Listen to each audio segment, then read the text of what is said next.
Welcome back to a Celtic State of Mind. I'm Paul John Dykes, and this afternoon I am delighted to be joined by three of our Acsom contributors. We've got Sean Connolly, Ian Conroy, and Lawrence Conley. Welcome all to the show. We're going international and continental once again. Sean, before we kick off, you are one of our friends from Celtic Down Under, and it's the boxing kangaroo top right of your screen. Tell us a wee bit about your show. Let us know where to find it. Yeah, you'd normally have Liam on tonight, so it's his birthday. Happy birthday, Liam. So I'm sitting at home, so I thought I'd step in and fill in for Liam and represent the southern hemisphere down here. We had Marco Tilio getting some action for Australia under-23s this week. He came on as a late sub in the game I checked, so not too much to report on that one. But yeah, if anyone's interested, we're getting a follower base is increasing quite a lot in the last couple of weeks, so we are pushing that. So if anyone can get us in the usual socials, Celtic Down Under. If anyone wants to follow me on Twitter, X, I've got very few followers. You'll get the worst kind of content you can imagine. Reposts of all nonsense. Wait a minute. On X, you're claiming that you post the worst content. No chance. I posted a picture of me last week in Liverpool because I was so chuffed to win an award, and some of the content that was created out of that was astonishing, although not surprising, Ian. There were comments about a dodgy stain on my tie, the fact I was probably a dodgy stain on the Celtic support.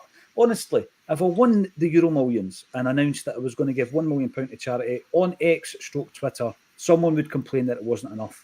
It can be a bit of a dodgy terrain to negotiate, Ian Conroy, can't it?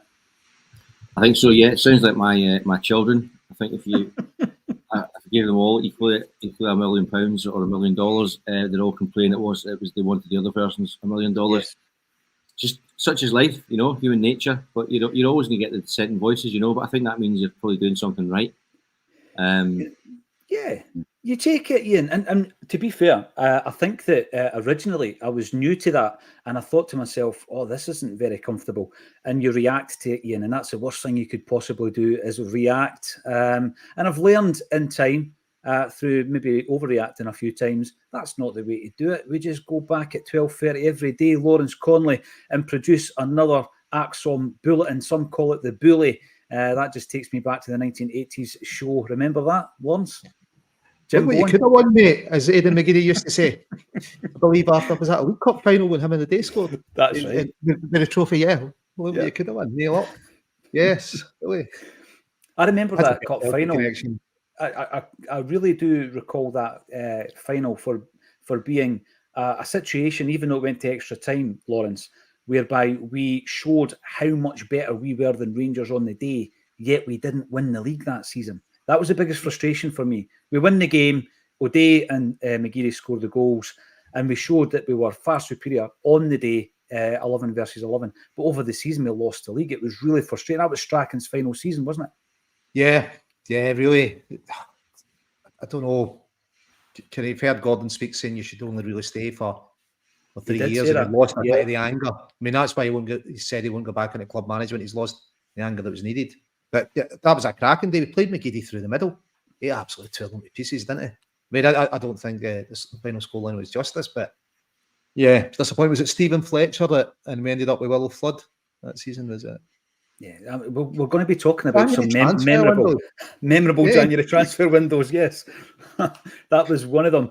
And yes, Stephen Fletcher, as you say, he was chased by Celtic and another Hibs player who didn't come to the club, unfortunately. But we will be looking towards this January. I want to start off because you mentioned it, Sean. You mentioned Marco Tilio, the little scene, the anonymous, the AWOL. Yet he turned up for the under-23s in Australia and he played. He didn't play. It was more of a cameo performance, from what I understand. Where are we with Marco, though? Because I know your colleague Jared is a big fan of Marco Tilio. I think I was kind of excited like everybody else, having seen the footage of the player. He came with an injury, we get it. There's been rumblings that he's maybe not settled as well, Sean. What do we do with Marco in January? Do we keep him? Do we build him up and try and introduce him into the Scottish game? Or do we put him out like we did with Tommy Rodgick? Do we put him out and get him some game time? I'd put him out, but I wouldn't put him out back to Australia because this is a common theme, isn't it? Where Viduka and Rogic both came over and didn't settle immediately. The economy's strong down here, and many Australians, relative to other nations, particularly not to disparage, but have very kind of sheltered lives in a sense. So there's a bit of a culture shock when they leave home and they don't have those same kind of home comforts. So I would be sending him out on loan, but I wouldn't be sending him back to Australia. I don't think that's what he needs. I don't think he needs to get back into that comfort zone. I think he needs to stay out of the comfort zone, but also be playing minutes. I think we've all seen the bits and bobs of him, and there's something there. But we said that about Daniel Arzani, and look, to make it, you need to have three things. You need to have ability. We think he's got that. You need to have mental fortitude. We don't really know about that, and from the outside, it's very, very almost impossible, really, to tell from the outside. And the third thing you need to have is the most important ability, which is availability. And so far, we don't think he's had much of that either. So, I think, I think you're right there, Paul. I think somewhere on loan, but not back to Australia. Get him game time. And you made a great point. I mentioned the Wizard of Oz, obviously, Tommy Rogic, who just recently retired from the game. Some personal issues that he was dealing with as well, and he spoke openly about them. And you mentioned the bold Marco Viduka, who quickly became Mark Viduka. And like you say, he went AWOL. And at the time, Ian, there was no real sympathy for Mark Viduka's mental health situation at the time, if you remember. The press didn't really treat him with kid gloves, did they? They just got tore in about him back then. And that wasn't that long ago, really, late 90s. Yeah, that was, I suppose it shows you how not far back it was. It was the old school, you know. Yeah. Mm-hmm. You wouldn't have that these days. I don't know what happened, sort of the ins and outs of it, but yeah, absolutely. You know, it's a big thing. You look at the distance. I know he was playing his trade. Was it the Balkans or Croatia, Zagreb? We signed them from Croatia, Zagreb. Yeah. So but still, it's a long way away. And any adjustment, especially for a young man, is huge. I'd like to. We're talking about sort of loaning out. I'd like to see them as Christoph Ayer was. I think loaned out to a Scottish team, perhaps for a season. I think he's young enough, Tilio, for him to adapt and adjust to the exact league he's going to be playing in. Hopefully, it didn't do Christoph Ayer any damage, so I think that wouldn't be a bad move. I think it's a good shout. We've seen other examples of it as well, even haven't we, with Ryan Christie being a prime example of a player, and Liam Scales, who is now the resurgent Ralston-esque success story of this season. Sticking to the Mark Viduka thing, Lawrence, just on my way down to Liverpool, as you do, you nip into one of these service stations, you grab a cheap book, and I picked up Ian Wright's book. Obviously, he himself had a wee cameo appearance in the history of Celtic Football Club, but anything Celtic related, I'm going to pick it up. And I was reading with interest the 3 or 4 pages that he wrote about his time at Celtic. And, he didn't speak about Celtic in disparaging terms, but obviously had quite a fruitless time at Celtic. But he was in the dressing room that night against Inverness Carly Thistle, and he described what Mark Viduka did. He refused to go out on the park and play the second half. Unbelievable, really, when you think about it. He's the player. When I spoke to the historian Pat Woods, the great Celtic historian Pat Woods, he's the player that Pat is his least favourite player in Celtic history. And that's saying something when you think of some of the charlatans we've had wearing the green and white hoops. It's unthinkable, though, Lawrence. And what does that do for the confidence that the team has in the manager when a player can take his boots off and jump in the shower rather than go out and play a second half? Yeah, I think the writing was on the wall there, wasn't it? But John Barnes has been on this show a couple of times. Yeah, and Barnsley. Speaking about... He offered to do the rap. We declined. He thought, he didn't buy a house. He thought more or less as soon as he moved into the job, he'd made the wrong move. He was talking about unconscious bias a lot, but Viduka's not left the manager anywhere to go, has he? I mean, what a fine player Viduka was. And it was remember brilliant. That game against Croatia Zagreb? I think it turns Hughes inside out in the box and down the Rangers end. Keeper saves, but creating chances out of nothing and over him in to sign him. You think you could have had him and Larson as a forward line if they just stayed, but off the Leeds for him. And then we put a sell-on clause, but didn't quite do it right, so we ended up getting nothing. If you fast forward though, Lawrence, to that move, I think the best way I can look at the time, because I know that Viduka was a real talent, a brilliant talent. He really was. I mean, you can look at his attitude and what he did that night. Obviously, Ian Wright went on for him, I think, in the second half. But the one thing, I think the silver lining, not quite Boyd for Cascarino, but the £6 million we made for Viduka went towards buying Chris Sutton. And the rest, as they say, is history. O'Neill talks about Sutton as being one of the pivotal moments, bringing him to the club, one of, because there were a few under Martin O'Neill. So, yeah, every cloud and all that kind of stuff as well, Lawrence. John Barnes, as I say, has been on the show. Check it out on the old archive on YouTube. It was quite an argumentative display between Barnesy and myself. But when we go back, Ian, I'm going to throw this one at you because I know that you are a musical aficionado. And that rap, World in Motion, New Order, football songs, right? Because obviously we're moving into that kind of football season, the silly season of a football song to go with Scotland, for example. And I've got a suggestion for that one, which I think is good. But World in Motion, it was a time when music and football and culture was colliding, Ian, at that moment, at Italy 90. Would you agree with that? Or do you think it was happening before then? I don't know.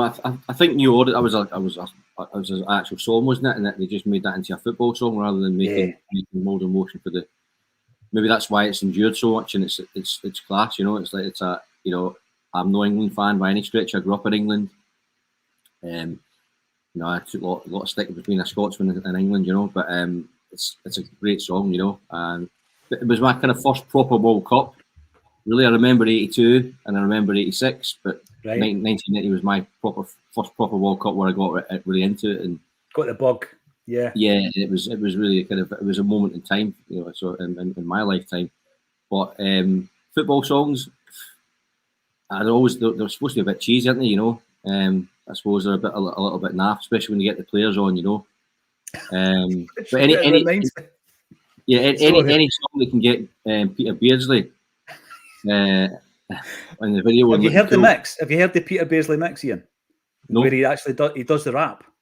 This is a thing. Really? I'm no lying. So Peter Beardsley does the John Barnes bit, right? And there's a version of it, and it's been unearthed and it's on YouTube. You've got to watch it. You will have a giggle at it. Talking of cheesy football songs, though, "The Glory and the Dream" is not a cheesy one. That was Acsom's contribution to the world of music this time last year, and as I keep saying, it was on top. It was above Mariah Carey for one day in the Christmas charts and the iTunes charts, and it's still out there. I think 35,000 people have watched it on the YouTube channel, "The Glory and the Dream." Now, if I come to yourself, Sean, in relation to obviously us going on a wee digression, a wee diversion there, sticking to the international football, because as Ian says there, the big tournaments, it used to be a big deal. You would, if you were anything like me, you would watch every game.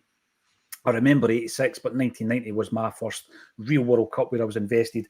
Euro 88 being the first tournament that I got right into, that great Netherlands side. But I tried to explain to the wee fella now, Sean, about this guy called Messi and say, well, our Messi was a player called Diego Maradona. And there's that scene where he's warming up for Napoli and you can hear "Life is Life" over the tannoy. I'm sure you'll have seen it. It's become something of an online kind of viral video. And when you look at Maradona, or just about any player, you can link them into Celtic, because there's that great moment where he comes to train at Celtic Park on the eve of Argentina versus Scotland, of course, which was also the opponents of his Argentinian debut. So we can link everything into Celtic. But in terms of international football, because we're on the subject, Sean, we've come out of another international break. And we're talking about Tilio. But I think the success story of this break is arguably, we'll come back to Palma, Matt O'Reilly getting his debut for Denmark. And, when you look at the lineup before the game is played, O'Reilly's got the biggest, cheesiest grin on his face, because it's as if this is the next step in his own personal development as a footballer. And I'm delighted for O'Reilly. My only concern, of course, is that, again, it puts him in the shop window, doesn't it? I can see it. I can see all the headlines this morning about the fact that he would improve X, Y, and Z down south and all this kind of stuff. It's unthinkable, isn't it? We need to keep a hold of O'Reilly in January. Sean, I'm going to come to you first on that. It's one of the ones we need to be pretty strong on that. Yeah, I wonder what's in his contract in terms of release clauses and stuff like that. I hope it's favourable, at least if there's anything in there. I would assume there's something in relation to Premier League teams and release clauses, and he's going to be in demand not just for his ability, but the fact that he would qualify as a Champions League local player for teams in England, so that, you know, the kind of Moussa Dembele style thing as well. In terms of what you were referring to, the nostalgia of the World Cups, I often wonder if people younger than you and I are going to be nostalgic in a few years for the vuvuzelas of South Africa and those goalless draws in Brazil 4 years later. I wonder if we were just spoiled in our generation, that we got the characters and the actual culture around it. Pity the kids.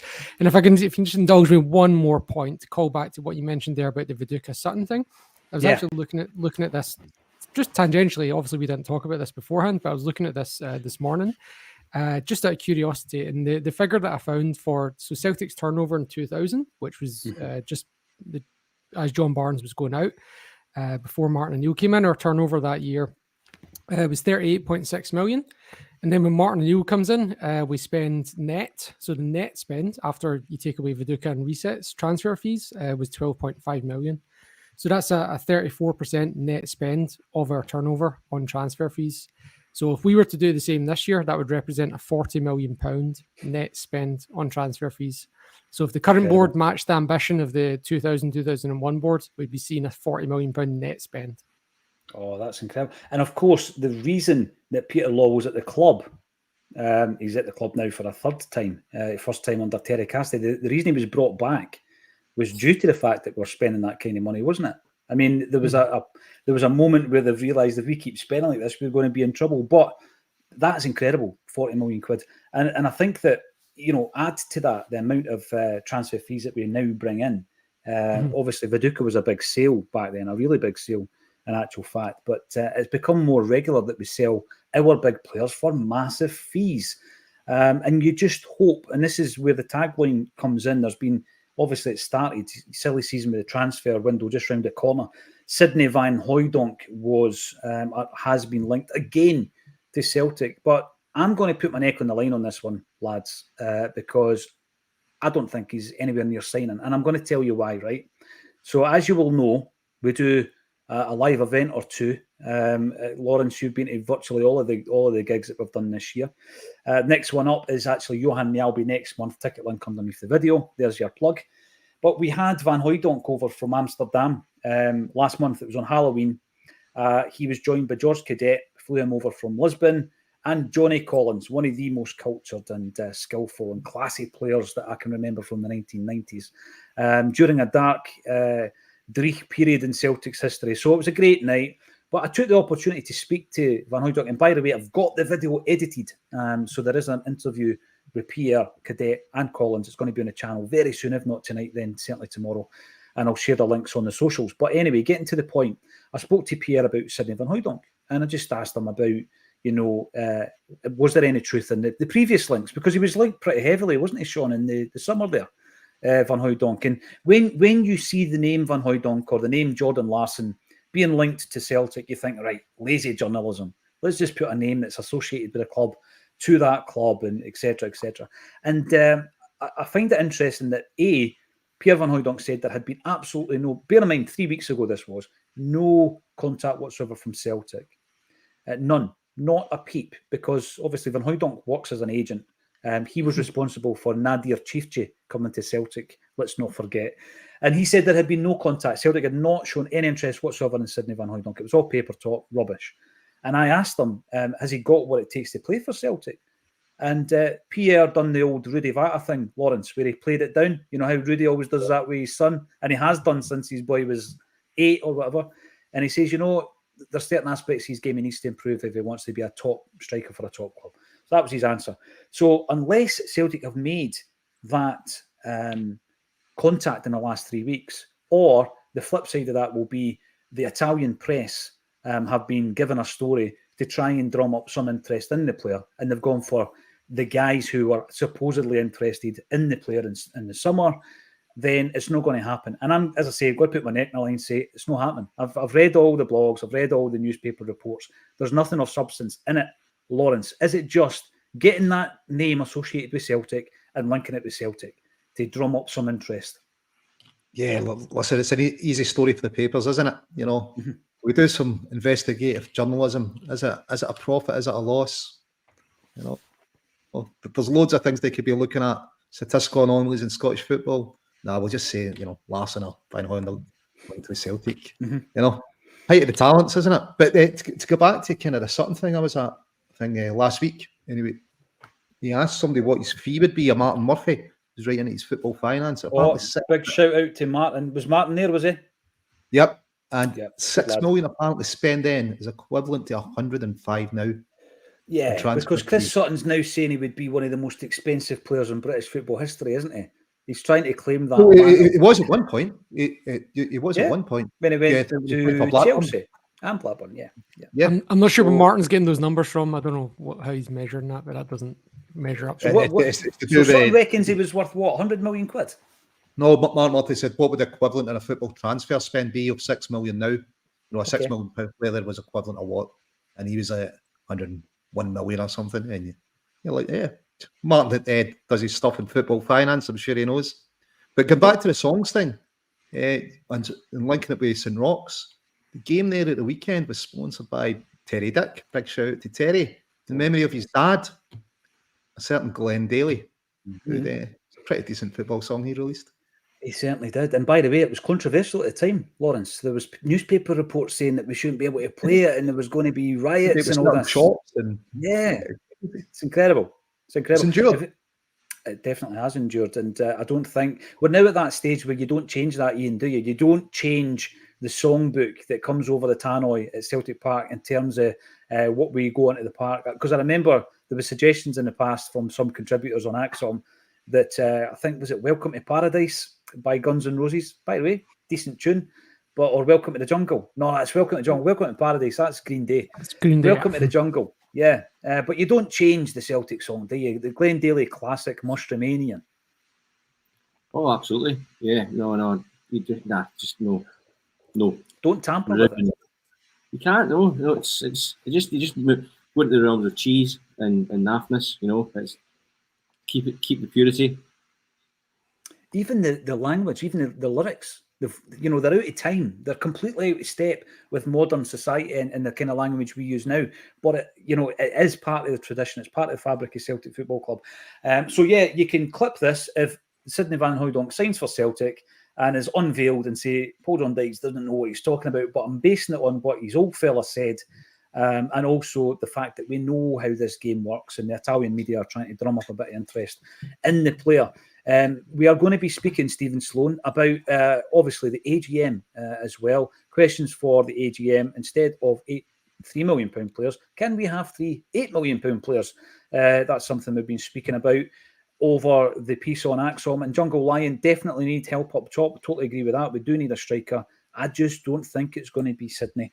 Right, so you're sitting in the AGM this year, Lawrence Conley. What are you posing? What are you going to submit for the board to be answerable to? What was the big topics for you, Lawrence? For me, I suppose last year the board came out and said that real concerns about the refereeing in Scotland, and I think Peter Grant came out not long after it saying 95% of refs are Rangers fans. I think just now 100% of our refs are Rangers fans. They can do what they're doing to address this built-in bias. Are they doing anything? What actions are they taking about it? Because it's all right kind of making the noise at AGM. We're a year down the line. We don't appear to have done anything about it. And the other big thing is, what use is the money in the bank? Exactly what we're planning to do. Are we going to invest in the squad? Is the museum coming? We seem to have got a wee bit out of kilter having that amount of money in the bank rather than on the park. There's the Barrowfield project going ahead. The Barrowfield project, yeah. Another thing that obviously there's an investment there. But I mentioned this before, lads, and I'll say it again. I don't know when the last time was that you were doing it at Anfield, but obviously I visited there on Thursday, me and the wife, and the footprint is in great shape. every single tile, every slab, every surface is celebrating Liverpool's rich history. And, I came away from it thinking that we need to get to that point as well. Every wall you looked at was celebrating the club's history. If you were a visitor like I was last week, just a tourist with no real link to the club, although I do like the friendship that Celtic and Liverpool have had over the years. I don't know if it's still strong, but you certainly did.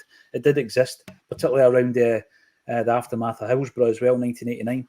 And I'm looking around there thinking, if I was flown in from anywhere in the world, I'm really, I'm steeped in Liverpool history here, everywhere I looked. And I don't think we get that at Celtic Park. And, I do talk about it because it's something that we want to be, that kind of top global brand. And, on a Monday morning when I'm doing the Wander Around Paradise, often there's people hanging about the Superstore for an opening, and you get talking to them and they're from all over the world, and there's nothing to do really at the stadium. There isn't a great deal to do at the stadium or around the stadium, let's say. I know you can go for a tour and things like that. So yeah, there's certainly loads of things off the park, Lawrence, that could be discussed at an AGM. I mean, I was in the sports bar though. There is the sports bar now. They've kind of done something. It's not a lot, but at least there's some kind of facility there, but it definitely needs expanded on, doesn't it? Totally. But staff in there were brilliant. I popped in Saturday, was just driving by, I thought, pop into Celtic Park. But Ash looked after us there on the door. I think you know Ash, don't you? I do, aye. Good, another good guy. But it was great to see it round about, but it's only one small part of the stadium. I think it's an old player gym. It's where the player gym used to be. Mm-hmm. I think Tim Ayalba used to train there. I don't know what happened to Tim. Who used to train there? Tim Ayalba, Johan's son. Remember he was on the books? Oh, yes. Yeah, I don't know what happened with him. Yeah. I thought you said Timo. If you say Timo, I'm thinking Timo Weir. I thought he was a player for us, but obviously he wanted to go away and play for USA instead, and the manager fell out with him. Yeah, apparently, allegedly, and all these kind of things. So AGM, Lawrence wants to bring up an issue that we've spoken long and hard about on Acsom, and we'll continue to do it whilst it's an issue, and it is definitely something that in Scottish football holds the game back, which is the quality of our part-time refs refereeing a professional game. I mean, that you know what? Take it to that point and say, like, that needs sorted out. Take it to the quality of the VAR and the system that's in place. That needs sorted out. And then talk about the quality of the actual officials. So, yeah, absolutely, Lawrence. That's something that should be discussed. Sean, what about yourself? What's your big burning issues as a Celtic supporter? I'll talk about the rest, but also want to just add a point on what you're mentioning about Sidney Van Hooijdonk and Vata and Tim Yalby. And probably something that a lot of people don't know in Scotland is Aussie rules down here. They have like the draft system for new players coming in, and there's a rule and it's called the father-son rule. So the worst team, like the way a draft works in the NFL, the worst team gets the first pick. Now, if you try and pick a player and his dad played for another team, the other team just goes, nah, he's ours, we get him. And it just allows you to bypass everyone else in the draft. So it gives you like access to better players on a favourable. So what they do is they purposely avoid picking the kids just until someone else tries to, and they go, nah, he's ours, and they just bags him. So one bow you could add to that narrative is that having the father-son thing might actually give you access to better players than you would otherwise be able to get. Maybe not. On the subject of refereeing, I just would like to again chime in with what you guys are saying. A couple of points. Some in the comments came up as well saying referees aren't biased. Well, if you're saying referees aren't biased, then you're saying they're literally not humans, because every human has bias. Now I do coaching, playing, managing, and refereeing down here in Australia at sub-amateur level, and I'm not allowed to referee in the same division that I play in coach in, and that's sub-amateur. Right, we're struggling for referees down here, and I'm not allowed to referee in my own division. So, but it's fine in Scotland. It's okay. And if anyone asks, support St Mirren or support Morton or whatever. Right, that's how it works in Scotland. Yeah. And I think, to be honest, I think we're 10 years maybe away from AI coming in and doing refereeing over a video. I think that's the thing that's going to happen. Yeah, that is very interesting. So how would it work then? You basically start to see penalties given against Sevco at that point. Exactly. Exactly. Unless the AI is based on the human decisions of the past, in which case and we all know that AI can have bias from humans baked into it. Oh, AI, it's upon us. It's happening. I mean, there's going to be shows like this in the future where the presenter doesn't actually exist. They're just a figment of your imagination. It's like the front cover of that album by James, Ian. I don't know if you remember. The band members they're always asked, "Who's James? Why did you call your band James?" So they created a face from all the band members. Can you remember that one? Pleased to Meet You, I think the album was called, right? And it's just basically an AI image, if you like, of all the different elements of the facial reconstruction of the band. Yeah, I mean, listen, you focus on what's happening on the football park as Celtic supporters, of course we do. And we're going to be talking about the upcoming game. Now we're out of the international wilderness. But when it comes to AGMs and it comes to big burning issues, Ian, we talk about wee things that would improve the fan experience. I say I mean, they're pretty big things. You've got to look at the fan experience, you know. And, you know, as an event host now at Acsom, we're looking at the audience experience and we're saying, right, how do we make that better? So let's go to maybe a bigger, more spacious theatre style. Let's go to somewhere where there's more facilities so we can make the experience better. You're always trying to make things better. What do you think are the big burning issues, Ian, at this year's AGM? I think the guys have touched upon some points. Obviously, the refereeing will never change. You know, we've talked about it for eons. It hasn't changed before. It's not going to change again. A big thing for me, a burning issue for me, is the recruitment policy, which we've touched upon in many shows before. You know, and this keep saying it, but it's the Moneyball approach. If you look at the net spend over since Lawwell came, his second tenure. If we hadn't had these big sales like the Tierneys, the Ayers, and things like that, we adjusted the spend to take those into account and remove those, I don't think people would still be in jobs. You know, this spread betting of speculation and signing these players over a nominal amount or sort of the 2 million mark. How many of those have we signed and they've just disappeared without a trace?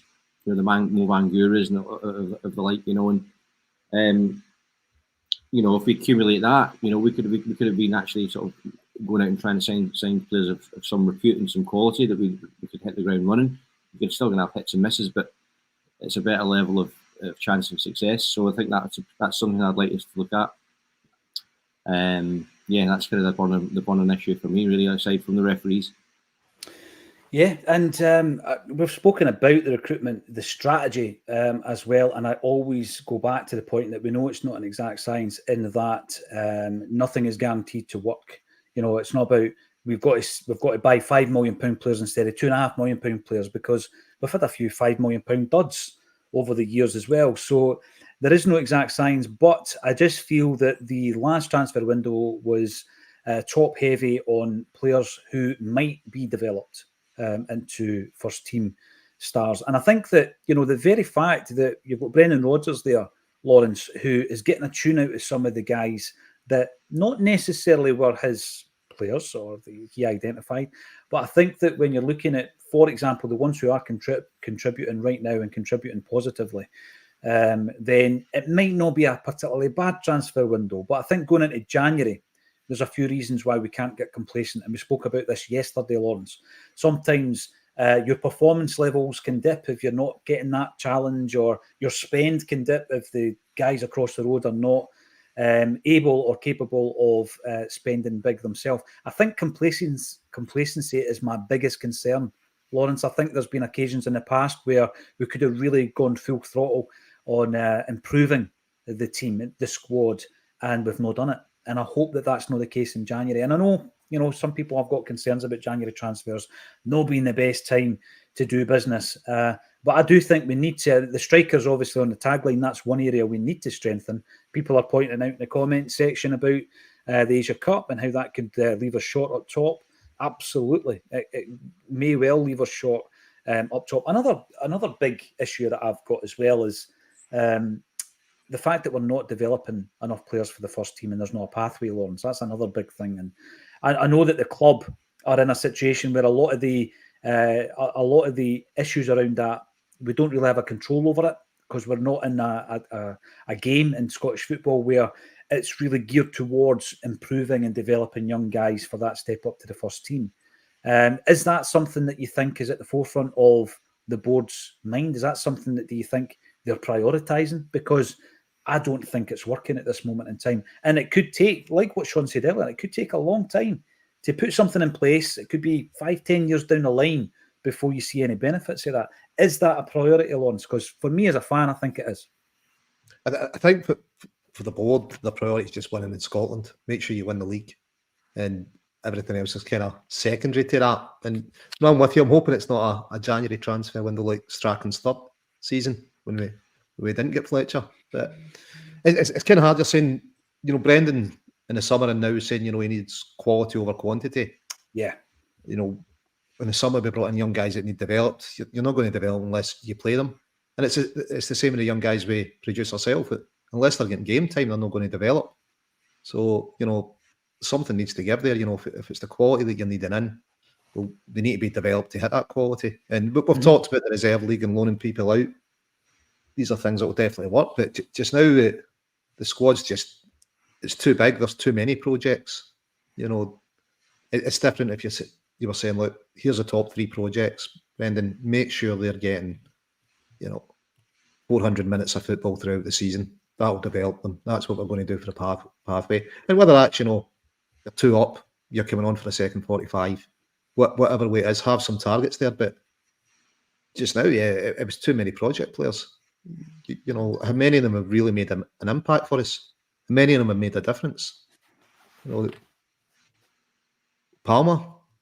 I would say 3 at this moment in time, Yang. Lawrence, have shown, Yang and Palmer particularly, but I also think Home has shown enough to suggest that he's definitely a guy that you brought in at 20. He is a project, but he's shown enough so far, I think, that he will be a player for us in years to come. But beyond that, I think Nawrocki, it seems a wee bit harsh with him. Lagerbielk's out the picture. They 2 guys are a mystery to me at this moment in time. Kevin raised a really good point yesterday, and I would like to hear your thoughts on this one, guys. Have we signed a part of the contract for Nat Phillips that he needs to be in the first team squad? Is that why the 2 fairly big signings for Celtic, £7.5 million investment, are not generally on the bench? I know that Nawrocki's had these injury issues, but he's fit now. Sean, do you think that's possible? Kev raised that yesterday. Yeah, it's definitely possible because that tends to happen in these sort of, nowadays anyway, in loan contracts. I remember there was a player on loan at Sevco a few years ago had the similar thing where not that they have to play, but if they don't play, you have to pay a financial penalty. Yeah. So I think it's less of an imperative for us in terms of the financial health we're in, but that's a very normal thing to be written into a contract that players, when fit and available, have to play X number of minutes. Otherwise, you're paying a financial penalty to the parent club. So that's the way to get a penalty against Sevco.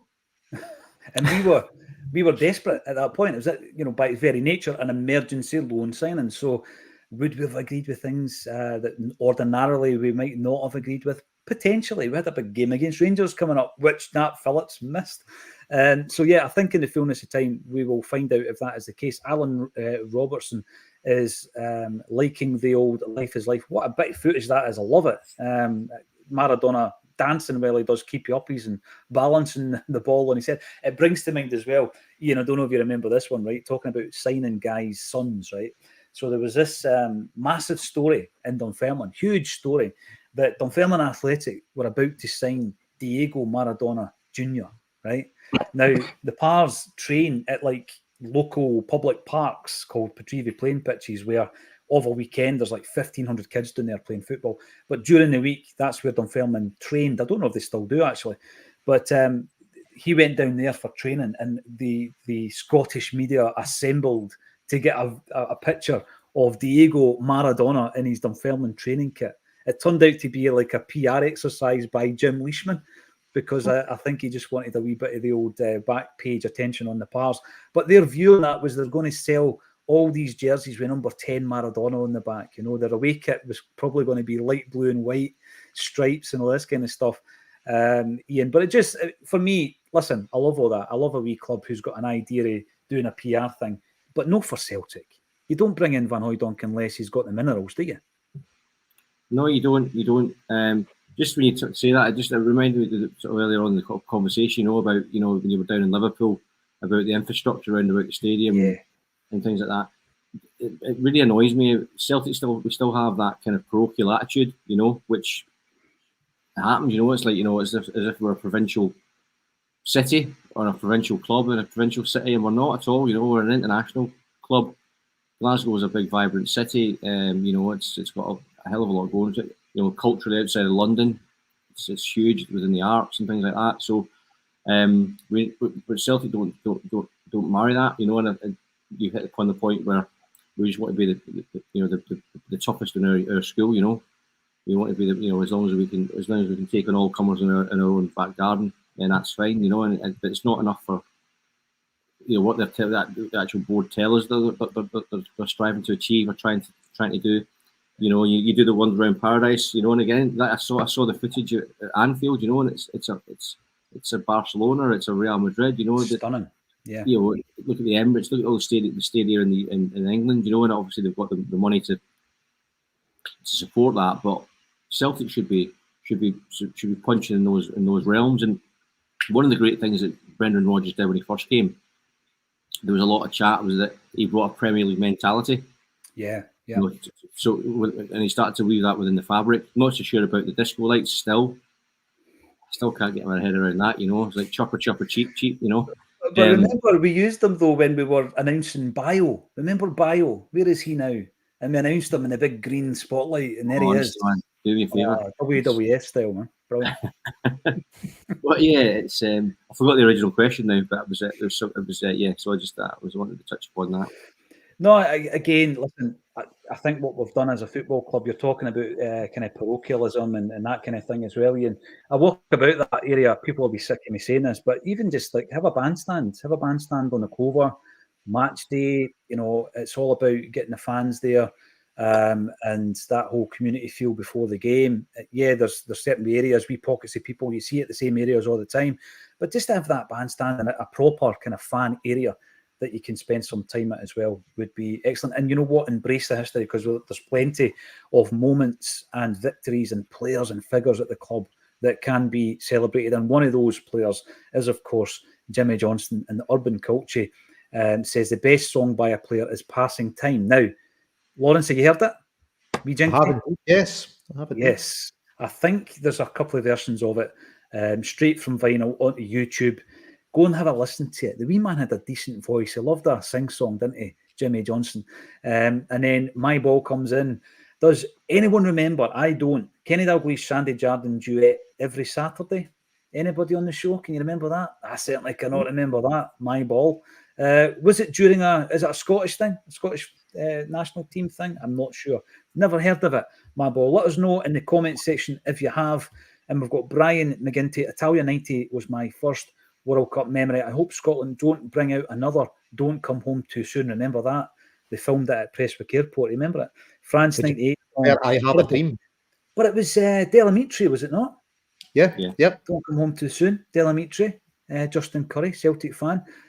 My nod, my vote would go to PG Carletta. And he done a session for us. It's on the channel probably 2 or 3 years ago, actually. And he has done a Scotland song which was played before the game against Norway the other night. And I think it would make great sense if PG was to be the guy to record that song. I'd love to see it. Ridiculizer, thank you. The Celtic strip book looks cool. Nice wee stocking filler that. Somebody posted a page on Twitter and I noticed 2 grammatical errors on one page. So I'm going to have a wee word with the editor because it's obviously no my fault that the errors are in there. Yes. And if there is another edition, I'm going to have to get a proofreader as well. We've been talking about the AGM. What do you make of the Palestine flags? Lawrence, no punishment from UEFA. They couldn't really punish it, could they? No, the situation just now, there was no way they could. They're pretty unaccountable, UEFA, but I think on this, there was no, just the outcry at the moment. I don't think they could have done anything, and pretty sure our own John Hughes predicted they would do nothing. He did. But obviously at AGM, no doubt there'll be questions raised about obviously the Green Brigade, where they're going to fit in, perhaps the boys and wider fan engagement. But just going back to what you're talking about, kind of history round about the ground. Guys like Jim Blythe, Brendan Sweeney, Paul McQuaid, Celtic Graves are the ones that put the plaque up to the old Celtic Park, in the wall in Genfield Street. Not a club. They haven't acknowledged that at all. Which, it's absolutely shocking, isn't it? It's in the opening montage of the Glory and the Dream. Yeah. And when you talk about Scotland songs, what about Brooke Coombe? I'm sure she's another Acsom person that's released a Scotland song. Yeah. What was it? Yes, Sir, I Can Boogie. I'm not a fan. I'm not a fan of the song. I love Brooke. I think she's phenomenal. A real talent, as is her version is the best. Her version was the best. Yeah, I mean, who was she up against, though? Let's be honest. No disrespect to Brooke. Brooke is a phenomenal talent, and obviously a big Celtic fan also, as all the creatives are. Ian, we've spoken about that before, right? Is it Landudno? Is that how you pronounce it? That's where Anthony Aiken is today. Lovely weather. Hail, hail. Let us know where you're watching or tuning into Acsom. Thursday last week, I was on the road. I was on the road down to Liverpool, watching it as a fan, watching James McKenzie and Kevin and JP talking for an hour about Celtic. It was great fun. I tell you, 90 was awesome. Yes, it was a great tournament, but it was brilliant as well because of the fact that there was that great Ireland team, Sean, under Jack Charlton. And there was a great Celtic link with Pat Bonner in goals. You had Chris Morris at right back. You had Mick McCarthy, who by then I think had left actually the club, but he was the guy that we obviously celebrated through the centenary season. And there are Irish players again in the squad playing for Celtic, one of whom is Liam Scales. And, another big challenge for him coming up against the Netherlands, Sean. We've been talking over probably since he broke into the team. Lawrence and I had a wee disagreement a few weeks ago about this. In terms of where does he go for here? When does it end? Do we even have to have that conversation? Because there's nothing to suggest that it will, because his form's been so good, Sean. But there's just a wee feeling in my mind eventually, probably when Nat Phillips goes back down to Liverpool, that Brendan Rodgers will want to utilise one or both of the two centre-halves that we brought in the summer. Maybe, but when you actually look at the team playing, now we all recognise the limitations of Liam Scales. He would have been in the team before if he didn't have it, but what he does give us is a better balance to the back four. The game against Aberdeen last week, there was one point in the game, it was 2-0 at the time, right? But there's a ball, Aberdeen player tries to play the ball over the top, and with the fact that, so Liam Scales is running towards Joe Hart, so he's running in the wrong direction.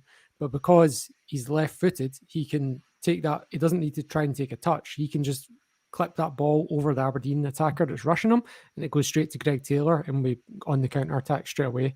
Any right-sided player that's doing that doesn't happen. That right-sided player has to try and bring the ball down and turn into the centre of the pitch, which is a risky move and doesn't give us an opening to start an attack, a flow on attack.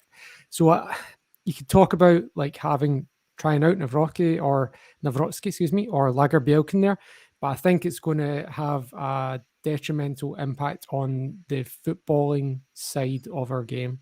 Maybe they'd be better defenders, but it's going to impact the structure and flow of the team if we do replace a left-sided player with a right-sided one. Can I stop in there? Yeah, please do. Sorry, right. Just on that note, right, and it's like, I'm going to sound like old Father Time here, but it's like, that's a good point you make, right? But why any footballer is not both-footed? It doesn't matter what their sort of their strongest leaning is when they're born. How you're not, if you're a professional footballer, how you're not equally two-footed, and that's not absolutely impressed upon every footballer, is beyond me. My son's 11, and I like, see granddad here, work on your weaker foot. My son can do it as 11 over the past 2 years, and it's like he's equally strong with both feet now. So why aren't footballers like that? They should be ambidextrous. That's their job. No, exactly. This is it. When somebody is two-footed, it's like one of these things. It's wow, great two-footed player, but you're right. It should be drummed in. I mean, I had great conversations with Brian McClare about this. Brian McClare is a lost brain of Scottish football, Lawrence. You'll agree with this because you've heard them. Some of the things he says are so basic at times, but you're thinking, why on earth can that not be implemented in the Scottish game? And of course, he was one of them, Ian, who was trying to push for a lot of introductions of a lot of different concepts into the Scottish game, a lot of which were pretty basic, but we're not doing it. And one of them was obviously having some kind of reserve league, some kind of competitive game of football for these guys who no longer can play youth football, but are not in the first team. And he had this great idea. Jim Orr didn't know about it, but he echoed the same idea last Friday about having some senior pros in there to help the young guys through. And it's just by osmosis. It's not like they sit there and show you a PowerPoint. This is what you do at a corner. They just learn because they're playing alongside these guys and they learn from the experience. But Lawrence, there's somebody in here who wants to ask you specifically a question, Lawrence. I know you don't read the comments. That's my job. Sean McDermott, here we go. Can you ask Lawrence if he enjoyed the Irvine CSC a few weeks ago? Is that a smiley face? Yes. Great hospitality down there. Listening to Jim Craig. No, I was listening to Jim Craig. Right. Talk about his Celtic career. Brilliant. He reckons he's the best right back that's ever played for Celtic. But Jim thinks that. Or you think that? Well, Jim thinks that. Well, that would open a debate, I guess. Danny McGrain would need to be up there. The man who took his shots. Yeah, Danny would be up there, I'm pretty sure. I mean, since Danny McGrain, and by the way, the older heads would even say Dunky Mackay, who was probably the guy before Jim Craig, was a kind of, he was before his time. So he was a kind of overlapping fullback. It's probably Celtic's first overlapping fullback, Duncan Mackay. So, depending on your era, you're going to have your views. I don't think Jeremy Toljan is in that discussion, though. What about the Icicle? The Icicle? Alec McNair? Yes. Did he not play until he was like 42? Yeah, something like that. He did. They had great nicknames, the Icicle and all that. They were like superheroes. Oh, the General. I know. Napoleon. This kind of stuff. Oh, brilliant. I know. I love it. Martin Wilmot, could we get a supporter representative on the board, not the SLO? That's something that's been spoken about quite a bit. I'm pretty sure the Celtic Trust have kind of pushed for that as well over the years. Yeah, I think it would be brilliant. I mean, it's not like supporters taking over the club as such, but it would be great to have the fans represented at these meetings. Brian McGinty, I'm going to bring this up because we spoke about the Palestine flags earlier. We didn't receive a fine from UEFA. Bring back the Green Brigade. We all stand together. What's the latest, lads? Because the last statement that I read was that they wanted dialogue and engagement with the club, and if it didn't happen, there was going to be a day of action this weekend against Motherwell. Has anybody had an update since then? I heard anything about it. Loggerheads? I thought those 3 fans running on the pitch during the Aberdeen game was the action that we were talking about. I'm not. Yeah, I don't really know what's going on. That steward didn't give him a proper poleaxe right over the sponsorship, but that was a sore one, by the way. You normally don't get any. So 3 in one game was weird. I thought that was related. I didn't really understand what was going on there. Yeah, I did see one of the guys was. What was that, Lawrence?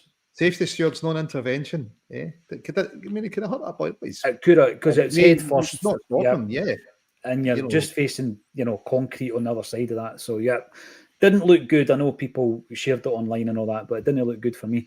Durban Culture, Riddy, that's ridiculizer. Have that book in my wardrobe, not to be opened until Santa arrives. Well, I hope you enjoy it, Urban Culture, and please let me know of the deliberate errors that are in there, and we'll give you a prize for that. Gordon Coney, keep up the good work, PJ. The haters will always hate. Yes, and you know what? The reason I bring it up, Gordon, is because I kind of learned to deal with it. So if anybody else is getting stick out there online in particular, and I fear for the next generation, Ian, you're talking about your kids and all that kind of stuff. You're going to have to teach them from a young age how to deal with this kind of stuff. We were the first generation of social media, I guess. The first generation of household internet and everything else. So we've learned, I guess, through our mistakes, but we can teach the new generation rather the do's and don'ts of online bullying and hate and all that kind of stuff. Ian, it really is. It's a cesspit. It's a minefield out there, isn't it? Yeah, it is, and it's like you look at the presence that a lot of people have on online. That it's invisible faces. That can attack from afar. Like the arrow merchants. And from the wars and the medieval wars. And the archers. Sorry, and it's people are not representing a true version of themselves, good or bad. People are at pains to without sounding like granddad again, this kind of I think it was Bukowski, full morals, are basically epitomised, brainwashed, and there is that sort of pack mentality, but it's you can't if you read and buy into the positive stuff, you by default you want to take the negative stuff, so and vice versa. So yeah, we have to sort of teach our children to not get caught up in it. You see that it's like children are being hung up now. I've never had Facebook, I never will do. But online bullying in terms of their self-esteem is affected because they're not getting as many likes as their classmates and things like that. And it's just such invisible existential nonsense. Really, but it's real. It's real. It's part of modern life. So, we are of a certain vintage where we can just stick the little two fingers up, the metaphorical two fingers, or physically, but it's a different world for the younger generation. It is a different world, and we are of a certain vintage. I'm glad I'm entering that vintage, Ian. I've got to say, Studs Lanigan, how many pages in the Palma Sutra, by the way? Yeah, I don't know, guys, if you noticed that there was going to be, I think it was Brown Warrior who suggested that everything he does, Louis Palma, could be compiled in a book, and we could call it Palma Sutra, such as the nature of the things that he does and how good it is to obviously view that. But I'm not sure who is going to publish that particular volume. The Urban Culture, this is it. This is the moment we've been waiting for. Good day, fellow Acsom addicts. And we don't take for granted every single one of you that's tuning in on a daily basis. Martin O'Neill will definitely need cover while Asian Cup is on. Should always look to have such eventualities covered when accessing the squad. Given these tournaments' dates are known well in advance, we need a striker. There's no doubt about it. But I've given you my take on the Sydney Van Hooijdonk rumours. I could be wrong, of course. I'm just basing it on what we were told by Pierre 3 weeks ago. And we have got an edit. It's almost ready for the channel, and it will be on maybe tonight, maybe tomorrow. I asked him off tape that particular question about Sydney. The interview itself was far more about his time with Celtic, his relationship with Tommy Burns, his relationship with Fergus. George is in there, doesn't say as much. He's a very emotional guy who, visibly became emotional when talking about Tommy. And then John Collins comes in, and I don't know how he comes across in the media, etc. But he was brilliant. He was top class, was John, and he was a top class player as well. Marquis, I've seen a few strikers linked with us lately. Big Pierre's boy among them. Yeah, absolutely. And I've put my head on a chopping block on that one. We've got Martin Wilmot again. Mark, I definitely think we should be aiming to play outside of Scotland, away from plastic pitches, empty stadiums, biased refs, VAR, and Neil Doncaster. Only way we can ever compete in the Champions League. Do you agree, Lawrence Conley? The only way we can compete at that level is by playing our football elsewhere. I think it's something, Celtic board looked at in the 1890s about getting a European league. And then the 1990s, 100 years later. Yeah, 1990s as well. It was at Terry Castle. Alan McDonald. Alan McDonald, yeah. So it's something we've got to do. We're not progressing. We're winning 19 out of 20 as well. Yeah, it was the G8. I think they called it the G8, didn't they? 2002 was when the 10 teams resigned because Celtic and Rangers were trying to go to England. Right, okay, so there's a great story. And it was told by David Lowe on a previous episode of Acsom. Check it out again on the YouTube channel, whereby they had this scheme where Wimbledon Football Club were up for sale. Who was the guy that ran them? Sam Hammam? That was his name, wasn't it? Yep. That was the other book I bought on the way down. It's called The Crazy Gang, about that era. Anyway, they were up for sale, and they tested the waters. Correct me if I'm wrong on this one, Lawrence. It's all on the interview. So they bought Clydebank Football Club. It was Clydebank they bought, right? And then what they did is they wanted to move Clydebank to Ireland to play football, right? So they had a stadium over in Dublin, I believe, and it was basically a situation where they were it was a Trojan horse, right? So they were actually seeing if you could do this kind of cross-border thing by buying a club, changing the registered name and address of such club, and then all of a sudden you're playing English football in Scotland. So they actually tested the water with Clydebank, and they done it in Dublin. And then World Cup 98 happened. And there was discussions in and around that because they were really testing the water with it, because they wanted to get Celtic to play their football in England by buying Wimbledon Football Club, changing the name to Celtic Football Club, changing the registered address, and continuing to play the games at Celtic Park. There was a crisis meeting after the 98 World Cup where they put new regulations and stipulations in place to prevent Celtic from doing it. It's an interesting tale, one of the moments in time that was covered at the time, but it seems to have been lost to the depths of history. But it's on that interview with David Lowe. Check it out. I think Celtic as a football club have tried virtually everything they can to go and play their football in a more competitive space. Whether or not it's going to happen, I felt after the pandemic would be an opportunity because, I thought the financial situation with a lot of football clubs would have been such that, leagues would have shrunk, and then there would have been an opportunity then to relax the rules, but it's not happened. So let's see what happens. I think you're right, though. Welsh were playing in the Scottish game. It's going to be very difficult, really, really difficult to compete. And that gap seems to be getting wider and wider. Listen, loads more to discuss, but that's an hour up, and we're going to be back tomorrow at 12:30. We've spoke about everything from Peter Beardsley rapping to a New Order song, right through to the fact I don't think Sidney van Hooijdonk is going to be signing for Celtic. Let us know your thoughts in the comments section. If you haven't done so already, give us a thumbs up on the video and subscribe to A Celtic State of Mind. Loads of new content coming your way. All that's left for me to say is thank you to Lawrence Conley and Ian Conroy and Sean Conley for joining me on A Celtic State of Mind. Well.